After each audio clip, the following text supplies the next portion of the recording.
Hello, everyone. Thank you for joining us for Eating in Harmony with Nature, the Reproductive System. Our presenter is Dr.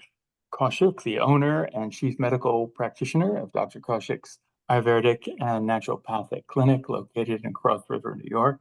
He's one of the most experienced Ayurvedic physicians in North America and the founder of the Institute for the Advancement of Ayurvedic Sciences, a research and teaching institution. Dr. Kaushik's next presentation is Eating in Harmony with Nature Circulation System. This online program will take place on Tuesday, July 15th from 7 to 8 p.m. You can register on our library's calendar or emailing me, Donald, at adult@bowlinglibrary.org. Tonight's lecture is being recorded. All participants' audio will be turned off until the end of the program, and at that time, you'll be able to ask Dr. Kaushik questions. A recording of tonight's program will be available upon request. Thank you again, Dr. Kaushik. Thank you, Don, for the introduction and giving me this opportunity to come here and talk to people. The purpose of this presentation is to provide you some guidelines how to stay healthy, how to balance your health by eating right and by changing your lifestyle. There are some supplements which are suggested. This is not replacing the treatment and consultation from your healthcare provider. So if you do have serious issue, make sure you consult your healthcare provider.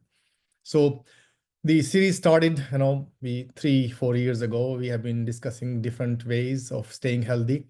And this time it is about eating. So if you eat well, if all the nutrients you are getting from your food and you are absorbing them, then there's no reason in the body to have an imbalance. It's important when we look at the reproductive system, probably one of the most important. Come to a certain age, people want to reproduce, have children, offspring. And in that case, there are some hormones, there are some issues which people face sometime depending upon their age, depending upon other, pre-existing condition or coexisting condition. So when you look at this body, we do not look at one organ only, we look at the entire body.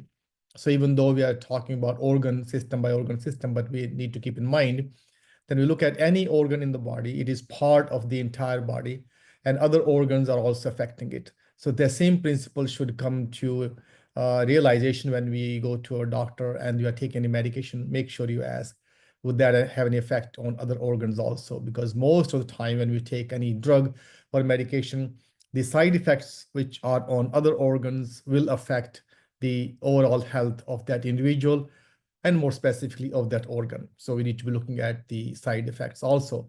And if there are some time you have to take a medicine which is really, really important and there's no way out, then you also look for other ways which are providing support to reduce the side effects or any imbalance in the body.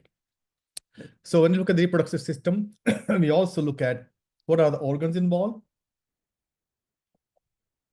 and the common hormones. So looking at overview consists of in the males, epididymis, vas deferens, ejaculatory duct, penis, testis, prostate.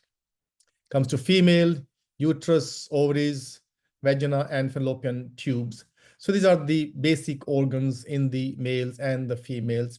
And we will not go over the complete anatomy of those, but sometime we need to understand if the issues start, where they begin. Most of the time, in case of females, we start with the ovaries because many times when there are issues in reproduction, ovaries may not be producing or releasing ovum on time. Now look at the ovary, then we look at from ovary, we look at the fallopian tube. Many times the ovum is produced properly and healthy, but the fallopian tubes may be inflamed. They may be obstructed. So if they are inflamed, the egg does not release on time and does not come in the uterus for fertilization. Of course, the vaginal canal and the other parts of the body of the uterus may be have inflammation or infection, depending upon other condition, how the bacteria level is and how we always look at the other health factors involved. Same thing in the males. Most of the time, the issues are starting with the toxicity or maybe something in the gonads, maybe something in the testis. But majority of the time, what we find is the prostate. As you see, the prostate actually is overlapping the tubes. And basically, if those are inflamed, then not only we have issue putting pressure on the bladder, on the penile area, on the ejaculatory duct. So you need to be looking at the overall health of the organ, and that plays an important role. The function is to secreting sex hormones and the fertilization. The gut plays an important role always, because everything we consume, everything we eat, everything we drink, everything we take goes through the gut. And the connection with that, since basically it is function of the brain to stimulate all the sex hormones, release sex hormone. So in that case, the gut bacteria are very important. And then we discussed many times the gut-brain connection that need to be kept in mind, because many times when we are under stress, especially in case of males, they don't perform that well, and especially in the males, females also, the fertilization does not take place. It doesn't matter; both are so healthy, but again, the ovum and the sperm do not meet. Stress level cause inflammation. So looking at the gut health, good bacteria, probiotics is important, is very important, and their connection with the brain. So need to understand that is work together. So we need to be calm, we need to be more relaxed, we need to be making sure that whatever we consume, whatever we eat is not causing inflammation in our body. And specifically, if you start from the gut, it travels everywhere in the body. So that is very, very important to keep in mind. Agni is other factor, which is our body temperature. Most of the hormones are released at a very specific temperature. So the body temperature is very important. And as most of the females will know, when the ovum is released, then the body temperature rises a little bit. So heat is important. Most of us have low temperature nowadays because of the stress and the diet we take. So the food is extremely important. Food is medicine. So when we take especially when summer is here, everybody's running and standing in lines of ice cream. So thinking that it's going to cool down temporarily, but it cools down all the reactions in the body also. So that is making us weak. And so at this time also, the coolest thing we should take is room temperature water, no ice, especially if you are at a reproductive age. And if you are having any of the concern with the reproductive system, it requires heat. And so should not consume any ice cream, cooling food. But if you're desperate to have an ice cream, so get that during the lunchtime and nothing in the evening, and make sure after that, 30 minutes later, hour later, you drink some warm water to wash it off. So if it stays in the gut for so long, it attracts the bad bacteria.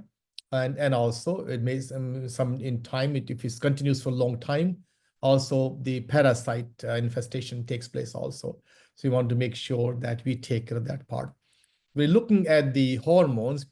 We look at the female hormones. Generally, we're looking at the estrogen, looking at progesterone, and looking at the inhibin. So when looking at the estrogen is the most important. Again, we need to keep in mind that both of these male and female hormones are made in the gonads, and the gonads basically ovaries in case of females and testes in case of females. And some of those, majority of those are made there. Some amount of these hormones are also made in adrenal gland, small amount. So basically, these are the main organ, ovaries, testes, and some in the adrenal gland. But looking at the estrogen is the developed female secondary sexual characteristic like breast and the hips, regulates the menstrual cycle, also prepares the uterus lining for pregnancy. So estrogen is very important. Progesterone is also maintains the uterine lining for a fertilized egg. So again, it plays a role in the presence of estrogen. Estrogens need to be there. Supports early stages of pregnancy. So both are really important. Then we have the third one, inhibin. Inhibin is usually inhibits the follicle stimulating hormone FSH to help regulate the menstrual cycle. So it plays its role also. But again, generally, estrogen and progesterone balance is very, very important. In case of males, we have testes producing testosterone. So develops male secondary sexual characteristics is very important, which will be voice deepening, muscle growth, stimulates sperm production, and also affects the sex drive. So the testosterone is important. Inhibin plays a similar role, also produced in male to inhibit FSH, basically to help regulate sperm production. So you don't want too low and too high. Then we have shared hormones, which are follicle stimulating hormone and luteinizing hormone. So follicle stimulating hormone in females stimulates follicle development, which is the eggs. In case of males, stimulates sperm production. So that is common in males and female. Luteinizing hormone in case of females triggers ovulation. And in case of males, stimulates testosterone production. So all of these are important depending upon where we see the problem. Estrogen is important, progesterone is important. And again, if they're too much, too little, inhibin is important. And looking at the testis, testosterone is important. And FSH, LH both are important, depending upon where we are in this stage and how we need them. One thing I need to keep reminding here that all of these, when we are looking at the sex hormones, there are many dietary factors, but the most important, we're looking at the cholesterol. So good amount of cholesterol is very, very important. Most of the sex hormones are made for cholesterol. And so maintaining good cholesterol is extremely important. So that brings a point when we talk about the diet. Fat is really, really important. Good fat coming from a good source. So in that case, when looking at the estrogen, progesterone, testosterone, all require the cholesterol, and then good cholesterol, maintaining good cholesterol, especially looking at the basically our HDL is extremely, maintaining that is important, and making sure that the LDL is the total cholesterol is not that high. In case of Ayurveda, we're always looking at what reproductive organ system is controlled by. Main thing is the Vata, because most of that is about movement. So you remember from many of these discussions we have, we're looking at the 5-element theory: space, air, fire, water, and earth. Combination of space and air makes the Vata. Combination of combination of water and fire makes the Pitta, and combination of water and earth makes the Kapha. So Kapha makes the structure as we combine water and earth, literally makes mud. So structure, bones, ligament, tissue. We're looking at the Pitta, which is fire and water, that control all the hormones, all enzyme, all chemical reaction. And then looking at the Vata, which is the space and air, so that control movement. So release of the ovum and the movement of ovum from the basically through the fallopian tube, that all is controlled by the Apana Vayu. Same thing with the sperm, the release, ejaculation, all that is controlled. So movement is very, very important. We look at that, we're looking at the Apana Vayu. So there are 5 types of Vayu. Improper hormone balance is attributed to Vata dosha, can be caused due to poor food choices, stress, and anxiety. So stress is #1 factor which affects the sex life and reproductive organs in many of the individuals. And so in that case, having a stress-free life, creating a stress-free life is very important. And that's where the main role after the diet is your lifestyle. And so lifestyle actually plays a huge role in how you perform. While Vata plays a major role, all 3 doshas are important in optimum cardiac function. Decreased Vata related to ejaculation. Looking at, so basically ejaculation, menstruation, and ovulation, defecation, urination, fetus delivery, all that require the Vata because it's all controlled by movement. So in this case, when you're looking at the Vata plays a role, and it somehow something changed to cardiac function, basically is the reproductive system, but how things move. So release of the sperm, ejaculation, menstruation, and ovulation, all that actually plays a role. Basically, Vata plays a role because all of that requires movement. So in that case, when Vata is not moving properly, then it will affect. Even when you look at the Pitta, which actually is the heat, that does not move without the help of Vata. So having a proper circulation in the body, and circulation does not mean only the heart. Circulation means motor and sensory pathways. Anything moving inside the body is controlled by Vata because that is circulation. Okay, that is need to be there. So symptoms of upon vata dysfunction, distribution or disturbance in libido, impotence, fertility issues, and that's a major part we see not only in males but also in females when they will come and complain about not having a sex drive. So we see that in males. The male is more prone, but in females also, and so that is something which is very concerning, and that need to be taken care of. Most of that is coming from your diet and lifestyle. After that, when you see that something has gone so far, supplementation is important, but not forever. Gonorrhea is a disease, premature ejaculation, erectile dysfunction, very common thing in male. Oligomenorrhea, amenorrhea, dysmenorrhea, or abortions, miscarriages. Again, we see that in females. It means body is not able to handle that. Uterus is not able to hold the fertilized ovum and for long. And basically, that sometimes is considered a good thing because the person has weakness somehow with the help of medication they're able to handle, and later on there's a deformity and there's an imbalance. So body need to be in a good shape or good strength to hold, and then throughout the pregnancy. Endometriosis is a very common condition we're seeing in the pH level change, and then after that, many time it will grow into cancer, all these things that need to be seen. That actually is a very common condition at this time and need to be dealt with seriously. Most of the time, we need to be looking at if somebody is using any chemicals to clean that area, or insertion of things, or not having a good bacteria in our gut. So gut plays a role everywhere because that's where the nutrition is distributed from. We do not put any nutrition anywhere directly in our body except through the mouth. So whatever we eat, drink, digest, that actually provides nutrition to the rest of the body. So making sure you eat healthy. Again, prostate, cervical cancer, very common. And there are many, many more conditions we are seeing every day, but mainly in case of the male and female, both I see basically disturbance in libido, impotence, fertility issue becoming very common. And then premature ejaculation, erectile dysfunction, very common.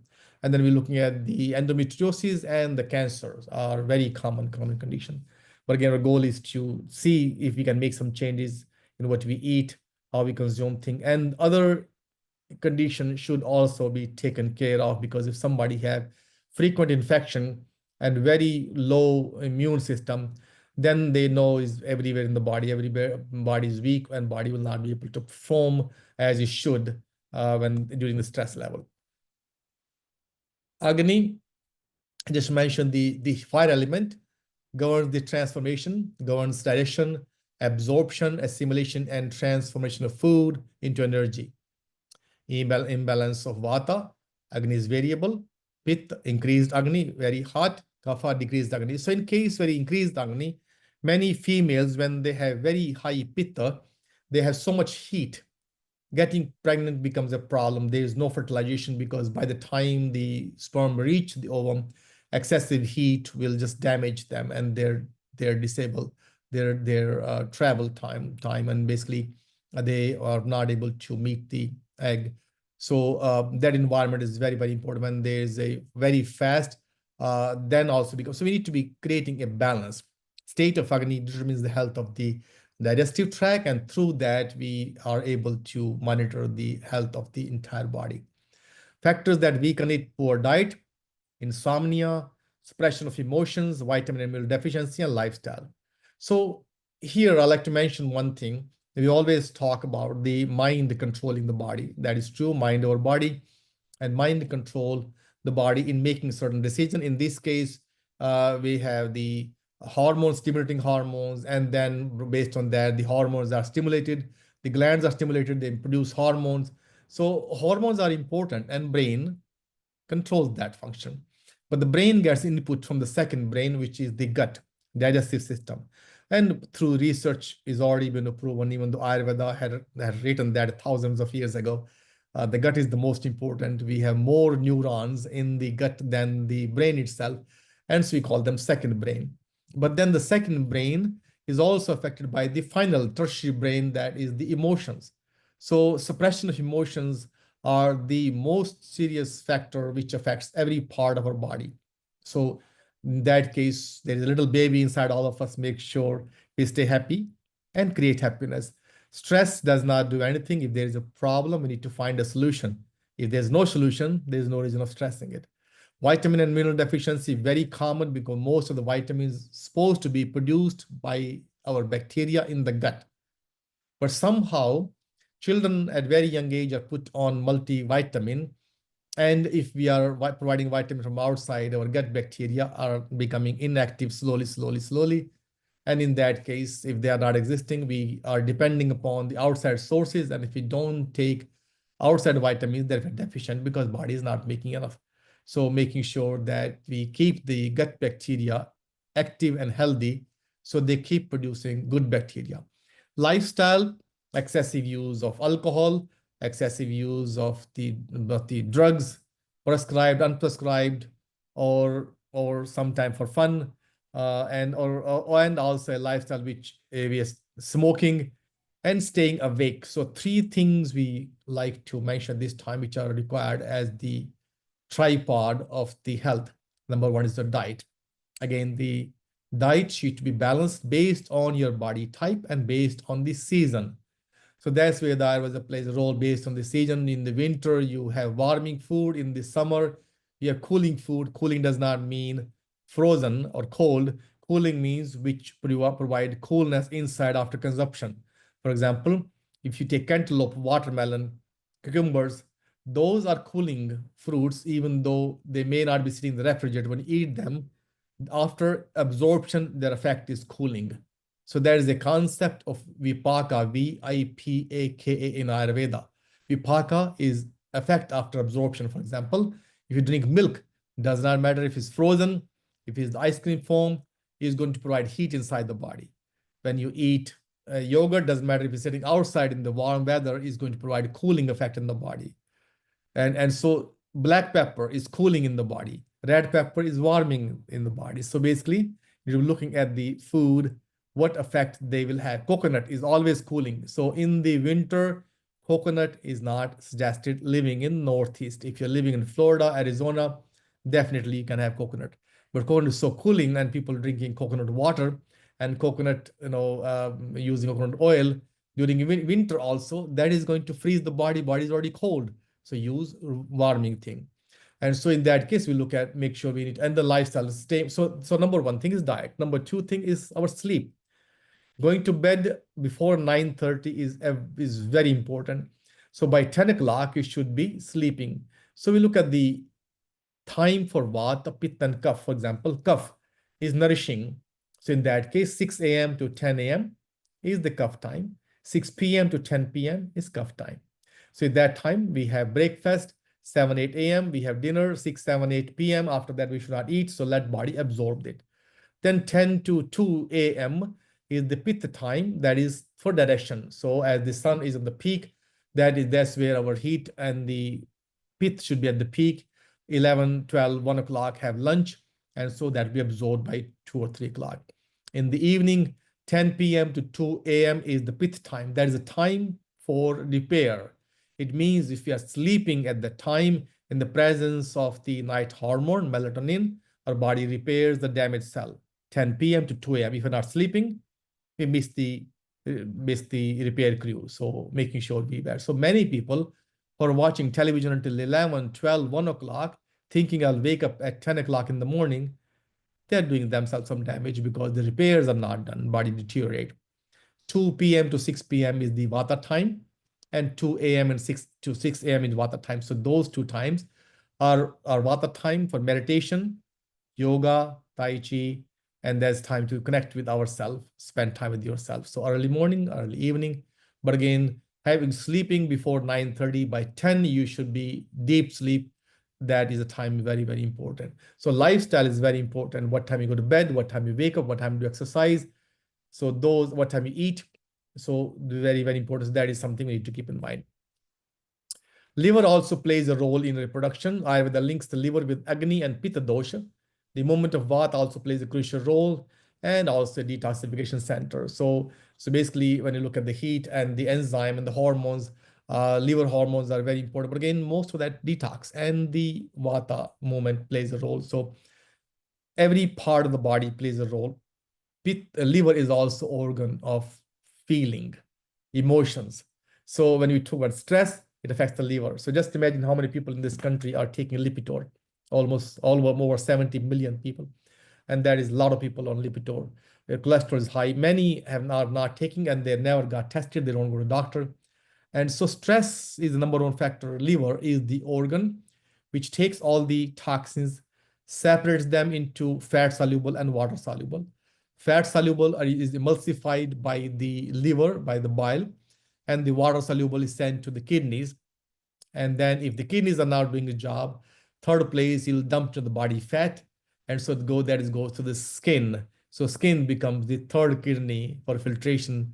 And most of us who are drinking fluid, cold drinks, for example, all these Coke, Pepsi, all they have a lot of chemicals into it. They're putting extra work for our kidneys. On top of that, many individuals don't drink enough water. So we should be drinking half of our body weight in ounces of water. If I'm 150 pound, 75 ounces, especially in the summer. All around the year, 60 to 80 ounces of water is important. But again, half of your body weight in ounces is very, very important. So liver is the major detox center. Many times a liver is under stress, it is not able to filter the fat soluble or not emulsify the fat. And that fat now is spit in the blood. And that's where we look at the bad cholesterol. So because that is not being processed properly. So in generally, we know that in this case, the fat is important, but the fat has to be coming from a good source, either from ghee, which is clarified butter, almond oil, sesame seed oil, olive oil. All these are good oils. So any oil which is not processed, not hydrogenated, is pure cold pressed oil will be good. So that is something we need to be looking at. So in the case of the Ayurvedic perspective and look at the health, we look at these definitions: samadosha, samaganishcha, samadhatu, malkriya, prasanna atma, indriya, mana, swast iti abhidhyate. So some dosha are those three dosha, vata, pitta, and kapha. So balance dosha, sama means balance. Some agnishcha, balance agni, not too hot, not too cold, balance agni. Some dhatu, so there are 7 dhatu. It means whatever we consume, first in 3 to 5 days, depending upon our agni, extract of the food will nourish our body fluid. Fluid becomes first dhatu. 70% of our body is water or fluid by nature.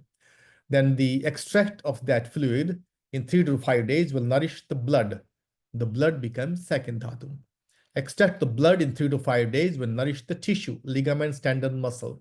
That is the third dhatu. Extract of the tissue will nourish the body fat. Fat becomes the fourth dhatu and also plays a good role not only by insulation, by providing protection, also a storage for good nutrients and also the toxins. And so when doctors don't find anything in the blood, they look into the fat because fat is the second storage. And you find what are looking for, fat will be a good indicator for biopsy. And so in Ayurveda, we also play more attention to the fat, looking at what the body is processing. If the first, second, third step is not done properly, then we see fourth, how that will lead into the fat accumulation because all the toxins are dumped into the body fat. In that case, person start gaining weight because the fat becomes like a sponge. So dhatu is the fourth one. The fat is the fourth one. Extract the fat after 3 to 5 days will nourish the bones. Extract the bones will nourish the bone marrow and nervous system also. And after that, the final thing we make is genetic material, reproduction at a younger age, later on, replacing the damaged cells. So reproduction is always important, depending on what kind of cells are being produced. So genetics, which is the last one, is a sense of everything else. So you are what you eat. So in that case, the dhatu is important. Malkriya mala is the excretion.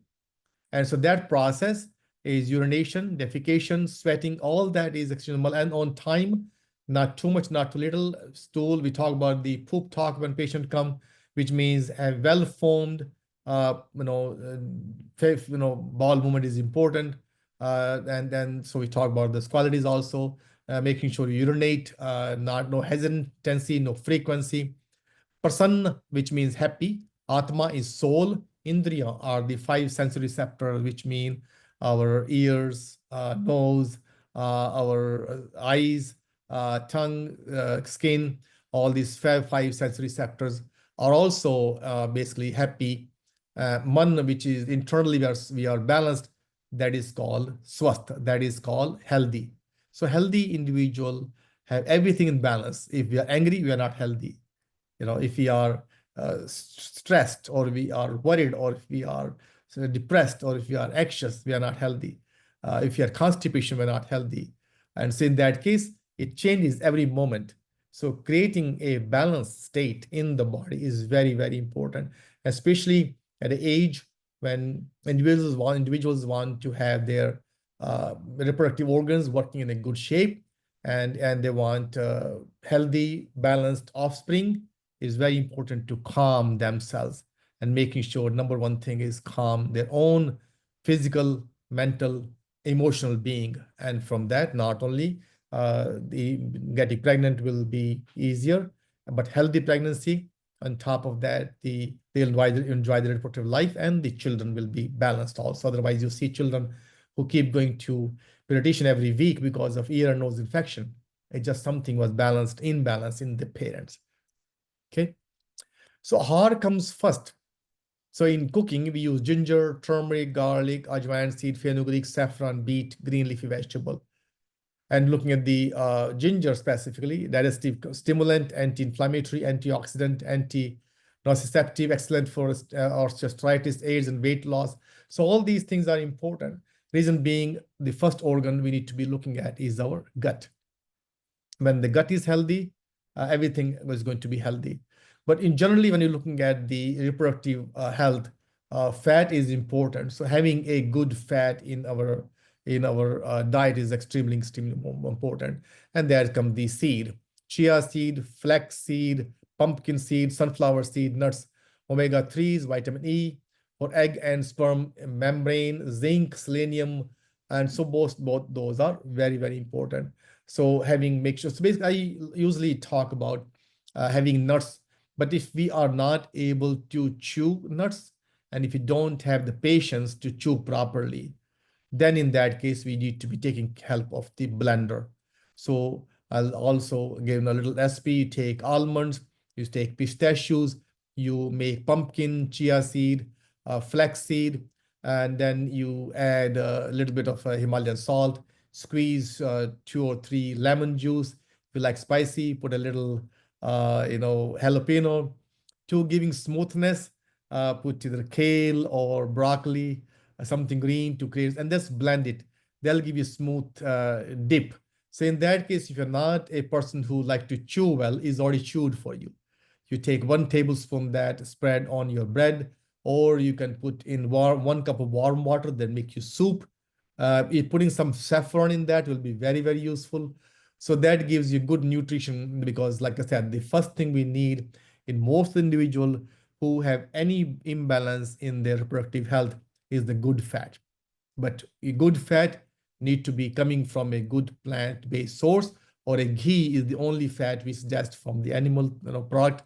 But in generally, meat should be less, especially red meat, because that not only creates the excessive inflammation, and that will restrict the blood flow, high cholesterol, hypertension, and their medication will directly affect the libido, especially in case of males.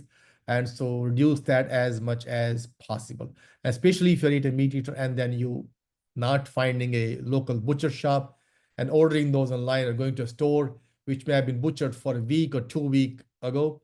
That is not a good meat, because many times they'll use preservatives to keep it healthy or keep it fresh.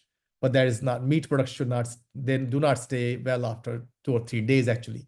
Same thing with the milk. If you go to a farm, the raw milk does not stay well after 4 or 5 days. You go to a store, the milk is good for 2 months. That is not a dairy product. It has many things which keep the shelf life longer. So try to find fresh as fresh as possible. Same thing with the vegetable. Go for local farms. They're fresh, and if they spray something, they'll let you know. If something is coming from overseas, started a month ago. What they've added to keep it fresh, we do not know. So now we are seeing more and more cases of this forever chemicals and other chemicals that should be kept in mind. Berries, antioxidants protect sperm, egg from reproductive stress. Leafy green, Swiss chard, kale, spinach, mustard green, etc. Also had basically sports sperm and egg quality, contains iron, folate, antioxidant. Spinach, I'll be more careful because of the many cases of the bacterial growth, and also they have oxalates. If you cook them, great. So most of the time, leafy green, we suggest to cook and saute a little bit. Otherwise, they have oxalates and then they make some kind of stones. We don't want them. Avocados, really healthy fat, vitamin E, folate, hormone production, very important. Whole grains stabilize glucose and hormone balance. So whole grains is important. So we look at the wholesome diet, look at everything what we can see. We should be able to recognize that.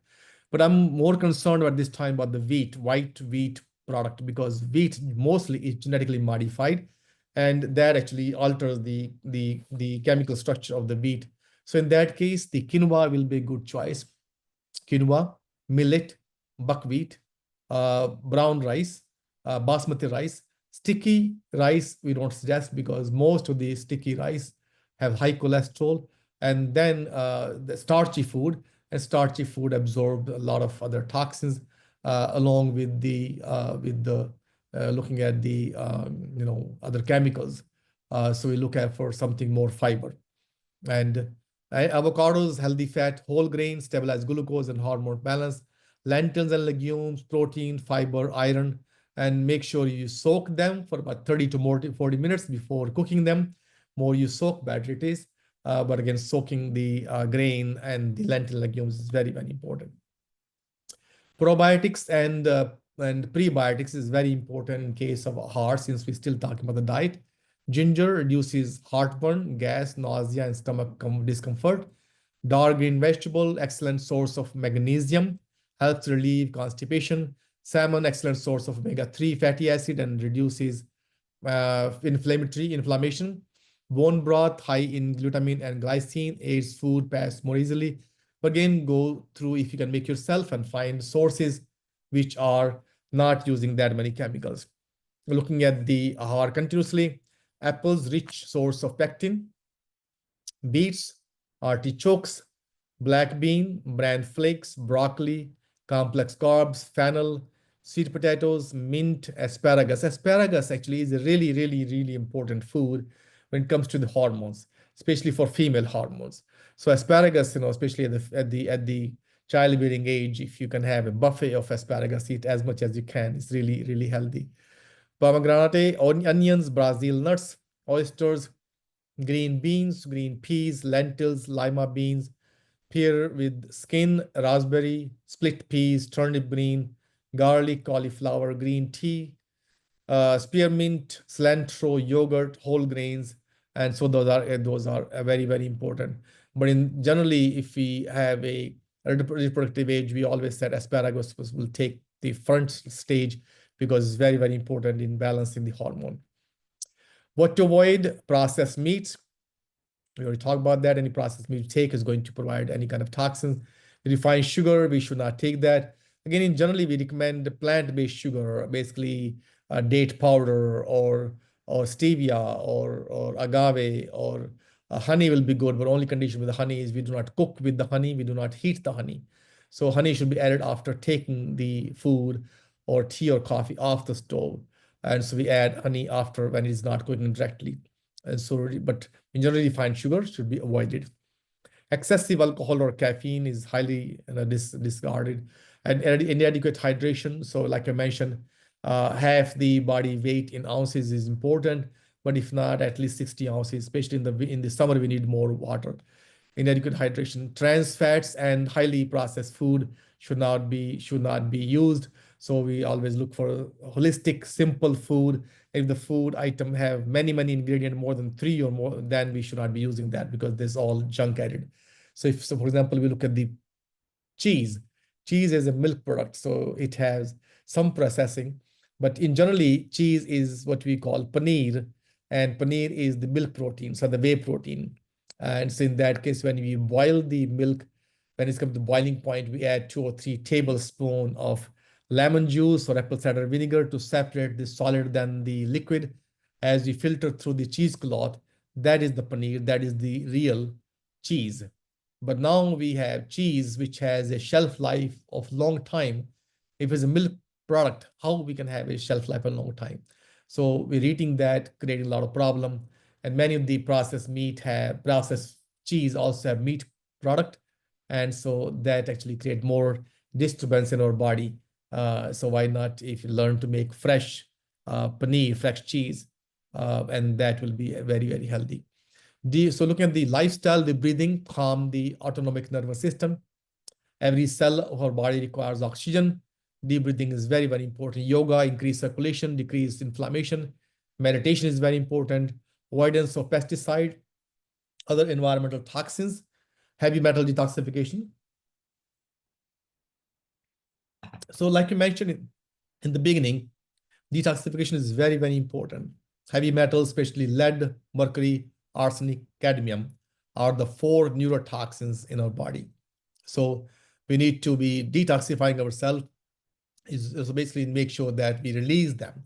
Sweating to clean pores, so no smoking, excessive exercise, 30 minutes at least 3 times a week is very important. Hydrotherapy decreases inflammation in the gut is very important. So when you're looking at all these, the steps, deep breathing, we need oxygen, increase circulation by yoga, avoidance of the chemicals, environmental chemicals, and then making sure that we detoxify ourselves is very, very important. So looking at the 4, lead, mercury, arsenic, and cadmium, arsenic is only going to be released through the skin. That's why the sweating is important. Because arsenic basically is most of them coming through the sweat, through the skin. So having a healthy skin is very important. Pores are open, sweating is very important. And exercise, of course. Hydrotherapy is hot and cold treatment, decrease inflammation in the gut health coming over and over again. So we put either hot and cold treatment, or we also stimulate by adding the, some mechanical process, heat, hot and cold towels. And with that, we stimulate the adrenal glands, stimulate the kidneys, stimulate the liver. Those are all part of the detoxification and also the hydrotherapy. So really, really good for the therapy for the digestive tract. And then we look at the panchakarma. In panchakarma, we do different steps. Abhyanga supports natural blood flow and decreases inflammation. And so it enhances all the balance. Shirodhara calms emotion and strengthens pituitary gland for release of hormone.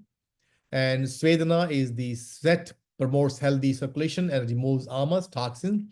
Basti is balanced vata, removes amas. So Basti is like a oil and herbal decoction we use as enema, cleans the gut, but also it promotes the healthy gut bacteria and also promotes the healthy cell function and absorption, reduce inflammation in the gut. Gut is the highest absorptive area in the body. As soon as you go inside about 1.5 inch, body start absorbing. And everywhere in the gut absorption takes place, whereas through the upper digestive tract, mouth only absorbs alcohol, esophagus does not absorb anything, stomach does not absorb anything. Absorption start in the small intestine. But in case of the gut, when in case of the lower part of the gut, then absorption start immediately. So, and there's no issue with the dosage. There is no taste bud. You don't concern about the taste. So in the older time, most of the medicine, since they are bitter, they were given rectally. Now, most of the time, we just don't want to use that basically organ, so we use the mouth. But again, many, especially in adults and children, we look for the taste because their taste buds are there. So then we add sugar or other things which basically destroy the whole chemistry of the medicine, because medicine is supposed to be usually bitter. And so in that case, we're looking at these detoxification, which is the panchakarma, abhyanga, shirodhara, and then use the nasya, svedana, basti. Then of course purva karma, paschat karma. But basically, we're looking at these vihar. Aushadhi comes at the end.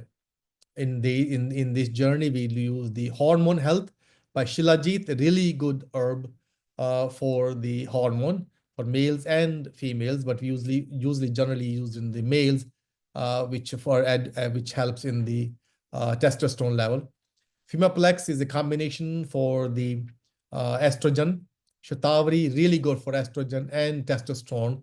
So male and female, but mostly females are using that testosterone and progesterone. But again, in case of males also, it's also good for testosterone level. Muslipak, a really good combination for testosterone level. And some amount of that is required for females also. Muslipak specifically is a male tonic. Ashwagandha for male and female. Ashwagandha is an adaptogen. So adaptogen helps manage the stress level, helps us adapt the circumstances, whatever we're going through, physical stress, mental stress. So in that case, the ashwagandha is adaptogen. Everyone should take adaptogen. It helps in getting good sleep. 1 teaspoon mixed with the whole milk, warm milk, or almond milk, or almond turmeric milk, golden milk. But ashwagandha is really good in case of low testosterone level and low libido. In males, muslipak should be taken also with the 1 cup of milk in the evening. Shatavari, males and females both. Shilajit, males and females both. Vigor5 is a tonic for male, really helpful in case there is erectile dysfunction or low libido or low sperm count. So these are good hormone building supplements and combination. Anti-inflammatory, Trifla for gut, Gugulu Boswellia for the entire body. Same thing with the curcumin. Depending upon the body type, we use differently, and sometimes we combine them. But Gugulu, Boswellia, curcumin are anti-inflammatories, whereas the Trifla is only for digestive system. But the hormone health depends upon these few supplements: Shilajit, Shatavari, Muslipak, Vigor5 for females, whereas the Femaplex, Shatavari, and Ashwagandha for female, very important and very effective. Hydration is extremely important. Water intake is very important for the digestive tract and for the heat. Be sure to drink at least 70 to 100 ounces of water each day, depending upon the weight, lifestyle, and the dosha. So, but basically, when we're looking at the lifestyle, having a good balanced diet, taking a deep breath, and relaxation is extremely important for the health of the reproductive organs. Thank you very much. Any question you have, I'm here. Please ask this question. Thank you, Dr. And in case, basically you need to see me, I am in Cross River. There's the number. We also have teaching classes, and we also take a trip for helping the poor or people who are not as fortunate in India. So anytime you want to join us, great, give us a call. Thank you.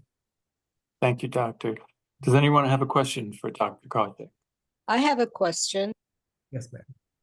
Okay. Actually, it's a question and a comment. Let me see if I could get this out quickly. I love South Asian food, Indian food. I cook it quite a bit.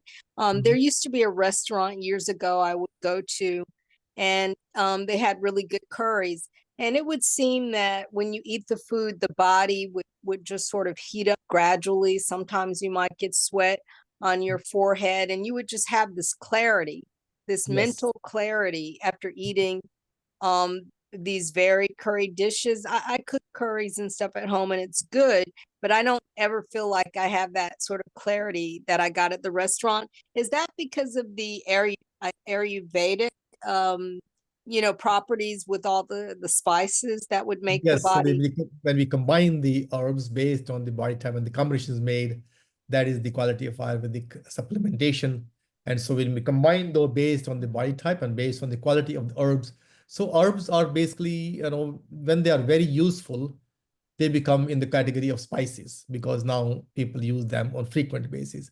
So the turmeric, the coriander, the cumin, ginger, garlic, all these were spices which were used eventually as a part of the daily routine.